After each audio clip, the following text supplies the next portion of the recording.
नमस्कार दोस्तों, सुभाष की बात में आपका स्वागत है। छत्तीसगढ़ के स्वतंत्रता इतिहास में बलिदानी जो थे वीर नारायण सिंह, आज उनका बलिदान दिवस है। छत्तीसगढ़ राज्य बना 2000 में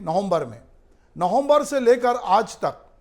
जब नवंबर में अजीत प्रमोद कुमार जोगी, जो कि आईएएस अफसर थे, राज्यसभा बाद में सदस्य बने, कांग्रेस के प्रवक्ता थे, जब उनको यहाँ का मुख्यमंत्री बनाया गया तो ये बात कही गई कि एक आदिवासी को मुख्यमंत्री बनाया गया। उसके बाद बहुत कंट्रोवर्सी हुई और उस कंट्रोवर्सी में अजीत प्रमोद कुमार जोगी को नकली आदिवासी करार देकर उनको जो समाज था वहाँ का, उसने जो मरवाही क्षेत्र में वहाँ पर बैठक करके कंवर समाज के पदाधिकारियों ने उनका जो है जाति को उनको बहिष्कृत किया और कहा कि वो हमारे समाज के नहीं हैं। और अजीत प्रमोद कुमार जोगी के पास जो जाति प्रमाण पत्र था उसको लेकर भी काफ़ी राजनीति हुई और अलग अलग न्यायालयों में, अलग अलग समितियों में अंततः सुप्रीम कोर्ट ने जो हाई कोर्ट का फैसला था उसको बरकरार रखा और अजीत जोगी का जो प्रमाण पत्र था उसको उन्होंने कहा, जबकि जो समिति थी उसने कहा कि ये क्रिश्चियन है, पर उनका प्रमाण पत्र माना गया। पर ये पूरे समय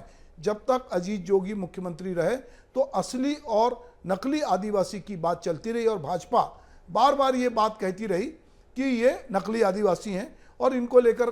कांग्रेस के भीतर भी बहुत सारे लोग सवाल उठाते रहे। अब चूंकि छत्तीसगढ़ जब बना तो छत्तीसगढ़, चूंकि यहाँ पर 32% जो है जनजाति समुदाय रहता है, ये जंगल से आच्छादित है, तो एक नेचुरल मांग थी कि यहाँ पर जैसे झारखंड का हमारा पड़ोसी राज्य है कि यहाँ पे आदिवासी मुख्यमंत्री होना चाहिए। इसके लिए आदिवासी एक्सप्रेस भी चली और बहुत तरह की राजनीति होती रही और अजीत जोगी को लोगों ने उस तरह से आदिवासी नहीं माना और ये लड़ाई समझ लीजिए 23 साल तक लगातार जारी रही। आज जाकर विष्णुदेव साय जो कि आदिवासी हैं, वो मुख्यमंत्री के लिए उनका नाम तय हुआ है। अगर हम पूर्ववर्ती मध्य प्रदेश, जिससे हम अलग हुए, छत्तीसगढ़ की बात करें तो जो मध्य प्रदेश बना राज्य विभाजन पुनर्गठन आयोग के बाद, तो वहाँ केवल 1969 की यदि हम बात करें तो 13 दिन के लिए राजा नरेंद्र देव जो गोंड राजा थे, वो नरेंद्र चंद सिंह जो हैं वो 13 दिन के लिए मुख्यमंत्री बने और उस समय विजय राजा सिंधिया थी, उन्होंने कांग्रेस से समर्थन वापस ले लिया था, तो वो फिर मुख्यमंत्री नहीं रहे। तो यदि मध्य प्रदेश से छत्तीसगढ़ की पूरी यात्रा को देखें 1956 से लेकर आज तक की यात्रा में, तो यदि हम अजीत प्रमोद कुमार जोगी को छोड़ देते हैं तो हमको लगता है कि उसके बाद जो है वो आज एक आदिवासी जो मुख्यमंत्री है, जिसको लेकर किसी प्रकार की कोई बहस नहीं है, वो आदिवासी मुख्यमंत्री के नाम पर बीजेपी ने विष्णुदेव साय का नाम फाइनल किया है। अभी यहाँ पर महत्वपूर्ण बात यह है कि छत्तीसगढ़ की राजनीति को अब अलग अलग तरह से देखा जा रहा है। 15 साल जब बीजेपी का शासन रहा तो डॉक्टर रमन सिंह मुख्यमंत्री रहे, वो ठाकुर हैं, तो जातिगत समीकरण में आदिवासी उस तरह से नहीं बना, तब भी लोग मांग करते रहे। जब भूपेश बघेल बने तो वो ओबीसी थे, कुर्मी समुदाय से आते थे, तो ये बात बहुत गहरे से लोगों को लग रही थी। और इस चुनाव में जो छत्तीसगढ़ की 29 विधानसभा सीटें हैं जो कि आदिवासी हैं, उसमें भी अगर हम कहें कि सरगुजा की जो आरक्षित सीटें थी आदिवासियों के लिए, वो पूरी की पूरी बीजेपी ने जीती। बस्तर जहाँ से कि राज्य बनता है वहाँ पर भी बड़ी जीत दर्ज की। तो बीजेपी ने छत्तीसगढ़ में 29 में से 17 सीटें जो हैं वो जीत हासिल की। निश्चित रूप से जो सेमीफाइनल हम जिसको कह रहे थे अभी के चुनाव को, उस सेमीफाइनल में ये तय होना था कि आगे की दिशा क्या होगी। तो इस आगे की दिशा में लगभग ये तय हो गया है कि अब छत्तीसगढ़ में एक आदिवासी को, जो कि केंद्रीय मंत्री भी रहे हैं, 3 बार के सांसद रहे हैं, विधायक रहे हैं, पार्टी अध्यक्ष रहे हैं, उनको मुख्यमंत्री के चेहरे के रूप में स्वीकार किया गया। ये भी चर्चा में है, क्योंकि ये आज जब जो दिन भर की कवायद हुई, उस दिन भर की कवायद में ये बात भी निकल के आई कि डॉक्टर रमन सिंह लेट से आए और जब वो मुस्कुराते हुए आए तो ये लोगों को लगा कि उनको मालूम है कि कौन मुख्यमंत्री बनेगा और उन्होंने एक हिंट दिया कि उप मुख्यमंत्री भी यहाँ पर बनाए जाएंगे। तो अब लोग ये देख रहे हैं कि मंत्रिमंडल में कौन कौन लोग शामिल होंगे और उप मुख्यमंत्री जो है वो कौन कौन बनेंगे। जातिगत समीकरण से लोग इस बात को देख रहे हैं। तो ये बात तय है कि अब छत्तीसगढ़ की राजनीति में एक बड़ी करवट ली है और ये करवट इस तरह से कह सकते हैं कि जो बात लगातार हो रही थी कि छत्तीसगढ़ में आदिवासी मुख्यमंत्री होना चाहिए, तो बीजेपी ने, जो बीजेपी बहुत लंबे दांव खेलती है, हमने देखा कि राष्ट्रपति के पद पर जब उनने रामनाथ कोविंद को बनाया तब एक दांव खेला, मुर्मू जी को बनाया तो दूसरा दांव खेला। तो वो ये बताना चाहती हैं कि हम समाज के हर उस कमजोर वर्ग के साथ हैं और हम जो कहते हैं वो करते हैं। तो उन्होंने आदिवासी मुख्यमंत्री विष्णुदेव साय को बनाया, जबकि इस पूरी लिस्ट में बहुत सारे आदिवासी नेता भी थे।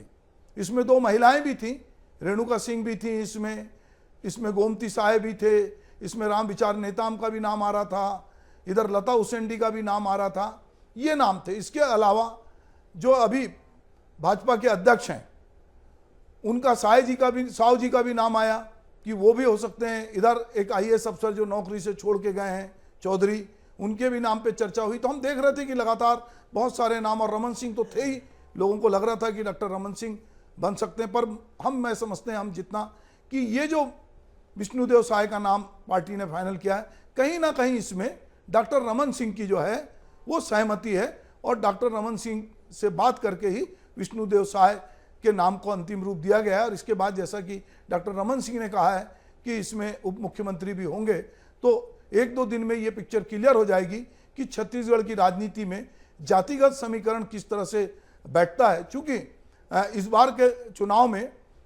जो छत्तीसगढ़ की प्रमुख जाति है साहू, उसको साधने की कोशिश की गई है। जहां विपक्ष इंडिया गठबंधन जो है वो जातिगत गणना की बात कर रहा था और ओबीसी की बात कर रहा था, उसकी काट के रूप में, जैसे बार बार मोदी जी कहते हैं कि हम 4 जातियों को जानते हैं, वो गरीब की जाति कहते हैं, महिला की जाति कहते हैं, वो बेरोजगारों की जाति कहते हैं। तो ये लोकसभा चुनाव को साधने की कोशिश है। और अभी 2 राज्य बाकी हैं, मध्य प्रदेश में कल बैठक होगी और कल तय होगा कि वहाँ पर कौन मुख्यमंत्री का चेहरा होगा। राजस्थान में इसके बाद दूसरे दिन बैठक होगी। तो बीजेपी 3 तारीख को जब मतगणना पूरी हो गई थी तब तीनों राज्यों में बीजेपी बहुमत से आ गई थी, पर 1 हफ्ता लगा। पहली शुरुआत छत्तीसगढ़ से हुई है, और छत्तीसगढ़ में जो बार बार कहा जा रहा था, जो पर्यवेक्षक भी आए थे या जो यहाँ के प्रभारी थे कि चौंकाने वाला नया नाम आएगा, तो निश्चित रूप से विष्णुदेव साय जो हैं वो चर्चा में तो थे, पर बहुत सारी कवायद लग रही थी। लोगों को लग रहा था कि शायद रमन सिंह जी का अनुभव काम आएगा और डॉक्टर रमन के साथ बाकी लोगों को जोड़ा जाएगा। पर जैसा कि बीजेपी का अपना काम करने का तौर तरीका है, उन्होंने विष्णुदेव साय को मुख्यमंत्री घोषित किया है। और निश्चित रूप से ये जो घोषणा है ये बताने के लिए है कि हम आदिवासियों के साथ खड़े हैं, हम जनजाति के साथ खड़े हैं, और हम जो कहते हैं हम वो करते हैं, और हमने छत्तीसगढ़ में ये करके दिखाया। तो छत्तीसगढ़ की राजनीति में जो नकली आदिवासी से लेके असली आदिवासी, इसको ये प्रचारित किया जाएगा जब, चूँकि अजीत प्रमोद कुमार जोगी जो कि रायपुर के कलेक्टर भी थे, इंदौर के कलेक्टर थे, और जब उनको यहाँ मुख्यमंत्री बनाया गया उसके बाद ये बहस चली और लगातार कोर्ट कचहरी और जाति प्रमाण पत्र समिति के समक्ष भी ये बात आई, और लगातार ये बात उनका पीछा कर रही है जो उनके लड़के बहू के साथ भी जुड़ी। तो हम समझते हैं कि अब छत्तीसगढ़ में आने वाला समय जो है वो आदिवासी राजनीति, वनवासी राजनीति का एक बड़ा समय होगा, और जिसमें बीजेपी ने निश्चित रूप से एक नया दांव खेलकर बाजी मारी है। तो दोस्तों, विष्णुदेव साय को बीजेपी ने छत्तीसगढ़ का मुख्यमंत्री घोषित करके पूरे मध्य भारत की यदि हम राजनीति की बात करें तो एक ऐसा दांव खेला है जो शायद कभी नहीं हुआ। बहुत सारे लोगों के मन में बहुत सारी इच्छाएं रही, चाहे शिवभानी सोलंकी की बात करें, चाहे हम बलिराम कश्यप की बात करें, बहुत सारे आदिवासी कद्दावर नेता हुए, अरविंद नेताम जैसे भी नेता हुए जो बाद में कांग्रेस से भी अलग हुए, बहुत सारे नेता हुए, पर आदिवासी मुख्यमंत्री नहीं बना। भाजपा ने ये बात कही थी जब आदिवासी एक्सप्रेस भी चली थी, और ये बात कई बार कई एंगल से कही जा रही थी। आज भाजपा ने वो दिन, आज भाजपा ने साबित करके दिखाया कि भाजपा ने यहाँ पर छत्तीसगढ़ की राजनीति में जो वनवासी अंचल है, जहाँ से कि एक आदिवासी को चुना जाना चाहिए था, 29 सीटें यहाँ की आदिवासी सीटें हैं, और जिसमें भाजपा को काफ़ी बड़ी 17 सीटों की बढ़त मिली है। तो विष्णुदेव साय एक सौम्य, शांत प्रवृत्ति के और जमीनी रेकल से, अगर हम कहें कि पंचायत से लेकर विधानसभा से लेकर लोकसभा से लेकर केंद्रीय मंत्रिमंडल तक सारे अनुभव को लेकर वो साथ चल रहे हैं। उनकी छवि साफ सुथरी है, सौम्य है, और वो यहाँ के मुख्यमंत्री के लिए उनका नाम अंतिम हुआ है। इसी के साथ साथ बीजेपी ने यहाँ जातिगत समीकरण को भी बढ़िया से साधा है। अगर हम ये देखते हैं कि उन्होंने जहाँ एक ब्राह्मण को, तो एक ओबीसी के व्यक्ति को, तो एक ठाकुर को, अलग अलग अगर हम समाज के वर्ग की बात करें, हम लाख मना करें कि हमारे यहाँ जातिगत व्यवस्था नहीं है, सामाजिक सरोकार उस तरह से नहीं है, हम तो अपने कार्यकर्ता को वोट चुनते हैं जो समर्पित भाव से होता है। समर्पित भाव अपनी जगह है, पर जातिगत समीकरण भी अपनी जगह है। क्योंकि अभी भाजपा को और कांग्रेस को दोनों को लोकसभा चुनाव में जाना है, और लोकसभा चुनाव में जैसा कि मोदी मैजिक काम करेगा ऐसा कह रहे हैं कि मोदी जी के चेहरे पे ये चुनाव लड़ा जाएगा, और इंडिया गठबंधन से भी इनको लड़ना और जातिगत जनगणना की कार्ड भी ढूंढनी है। तो इन सारी चीज़ों को लेकर जो छत्तीसगढ़ में जिस तरह का आज घोषणा हुई है और जिस तरह से चेहरे सामने आए हैं, वो निश्चित रूप से बीजेपी दीर्घकालिक नीति को बताते हैं। हमको लगता है कि मध्य प्रदेश और राजस्थान में भी कल परसों में जो कुछ होगा वो कुछ इसी तरह होगा कि केंद्रीय नेतृत्व जिनको चाहता है, जो समझता बहुत सोच समझ के कि भविष्य की पॉलिटिक्स हमको क्या करना है, केवल 2024 नहीं 2029 का भी लक्ष्य उनके सामने है, और वो चाहते हैं कि हमारी जीत का जो परचम है वो लगातार लहराता रहे। इसलिए आज जो छत्तीसगढ़ में हुआ है वो इस बात को बताता है कि भाजपा भविष्य की रणनीति किस तरह से बना रही है। एक तरफ वो जनवरी में रामलला के मंदिर के को चालू करके पूरे देश को, वहाँ दुनिया को बुला रही है, वहीं दूसरी तरफ वो सबके साथ सबका विकास का नारा गढ़ रही है। तीसरी तरफ वो विपक्ष को भोथरा करने के लिए, जातिगत जनगणना और बाकी मुद्दों पर कमज़ोर करने के लिए अलग अलग तरह से जो माइक्रो मैनेजमेंट कर रही है, जिस तरह से चीज़ों को साध रही है, वो ये बताता है कि बीजेपी पूरी तरह से 2024 के चुनाव के लिए तैयार है, और उसने अपनी तैयारी अलग अलग स्तर पर अलग अलग जाति समीकरण के साथ प्रारंभ कर दी है।